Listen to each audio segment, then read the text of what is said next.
kon pouvoir bi la woon. mais c'était ça ñi fi jóge tey dem ànd ak Macky Sall mais prébende ak sinécure ak couverture maladie moo leen fa yóbbu parce que c'est des gens qui ont des maladies congénitales moo tax ñu ànd ak Macky Sall. maladie congénitale. oui mais gëmuñu ko jàngoro ju ñu am prise en charge état rek ko mun a faj. ñoom moo waral ñu dem gelwaal gi.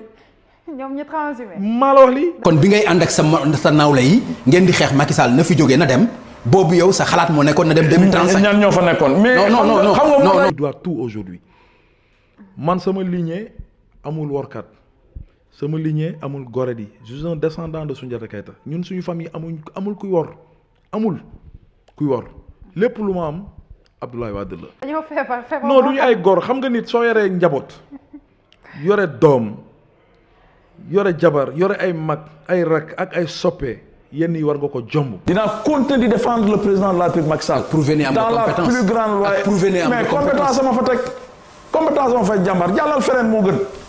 et c'est à refaire pour soutenir le président de la République je le ferai. am na ñoo xam ne gëmuñu ko am na ñu gëmul yàlla loolu mooy wax ji c'est ça le problème. man fi ma Wade di jëlee dama ko xam man sama baay deewul ba ma doon ko lu ma am Ablaye Wade laa koy santé di ko gërëmee. kon ñi dem daal dañ cee gisatul seen bopp. du nekkul waaw mais dañ cee di gisatul seen bopp dañu sax gëmul fi ñu jëm. prébende ak sinécure couverture maladie leen fa yóbbu prise en charge malade. prise en charge buñ fa jógee loolu bu fa nekkatulee keneen ku ñu ànd dañuy ànd ak moom. et je pèse bien mes mots fii ak mu ngi dund jomb naa ñu dégg ma beneen parti politique. transhumance yi doo ci bokk. jamais de la vie.